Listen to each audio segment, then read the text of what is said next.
meets two beautiful blue orchids one night.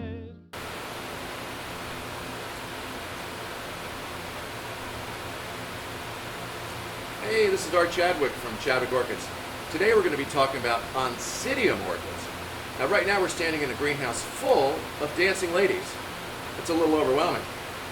You will love this orchid. The flowers all open at once, just like a fireworks display.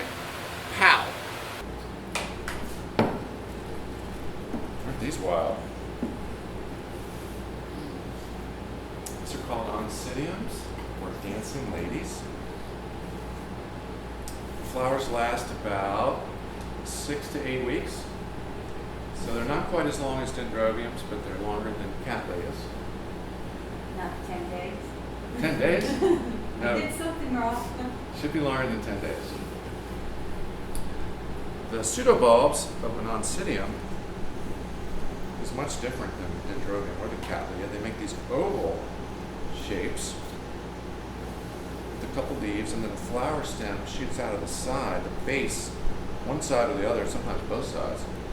It makes this long stem, produces buds, flowers open, and they fall off one at a time, and you cut it, and you're back to just a small bushy plant. This actually has a nice new growth starting. See how vigorous this is. That's where the new flowers will come from. Oncidiums only bloom on their newest growth, like cattleyas. The old bulbs don't bloom again. The color of an orchid leaf is a good indication of how much sun it's getting. This is true for all orchids. A nice medium green color means that it's getting just the right amount of sun. Filtered sun all day. Full sun is going to yellow the plant out, or worse. Not enough sun will make it dark green. A nice medium green is what you're looking for. And it won't bloom if it's not getting enough sun. The pseudobulbs will not be plump. You should always have nice plump new pseudobulbs, because this is where the flowers are going to come from. So it needs lots of energy. One of the new gadgets to hit the orchid world with these little clip things. They double as hair clips. We used to use just these little twist ties. Now they come with these. And I used to hate them, but now I've grown to like them. Just like cell phones or CDs. It takes a while to break habits. So you can adjust your new flower stem to anywhere you want. Stick it straight up, you can let it make a natural arch, train it, and you just clip it into place. Away you go. Now for the advanced students in the class, we know it only makes one flower stem on the newest growth. The old bulbs don't bloom again. So how can this plant be making two flower stems? Plants. Yes, essentially. There's so many bulbs in here that it's sort of made a second plant. It's growing in two different directions. So this bulb is blooming, and this bulb is blooming. It's growing in two directions, which means after it finishes blooming, we could split the plant into two and make two plants, because essentially there are two plants in here. It started out as one, but it just turned into two. Great.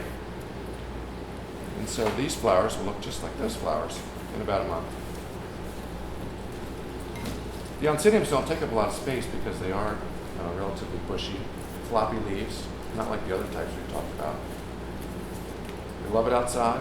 They also like filtered sun, just like the dendrobiums and the cattleyas. So those three types are considered intermediate light, and they grow side by side in the windowsill. Those of you who have been out to our greenhouse, you'll see them side by side on the greenhouse bench. They like the exact same level of light, in the 3,000 to 4,000 foot candles range for people that measure them. We don't think measuring is really that necessary. You can tell from the color of the leaves. If the leaves are ever warm to the touch, that's too much sun. Just touch them, and if it's warm, just take them out the window a little bit, put them behind another plant, add more shade cloth, what have you. How often do you water that? Twice a week, just like the others. Really? Yeah. You really drench it. You never use ice cubes or dribble it, or you've probably seen in stores there's a just add ice orchid. Well, that's totally a marketing thing. The last thing a tropical plant wants is ice water on its roots. I think the idea is, oh, it's so easy, you just add a few ice cubes. Oh, I can do that, well, I'll just buy one. But then a few months later they die, and then you buy another one. I prefer to tell you really what's happening. They're tropical, they like nice water, warm water, a couple times a week, drenched. So we could replace these obsolete twist ties with maybe designer. How about a designer clip? Then you really have something. Wow, what a difference. Completely different plant. Any questions about the Oncidiums, dancing ladies? They're the wildest of the orchid family. New hybrids are being made all the time that are even wilder. Longer petals, polka dots, stripes, wild stuff.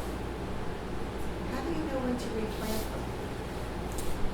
The best way to tell when it's time to repot an orchid is, first of all, if it grows over the edge of the pot, like the first Cattleya we looked at, where the new bulbs were literally hanging over the edge.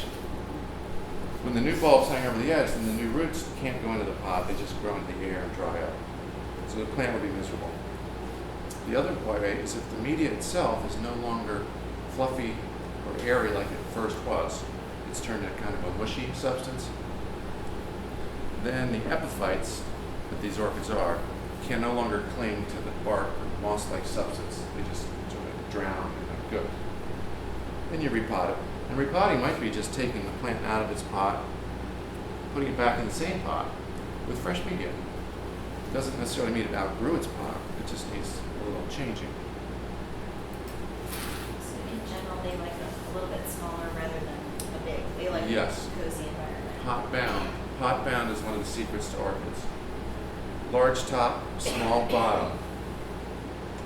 Pot bound.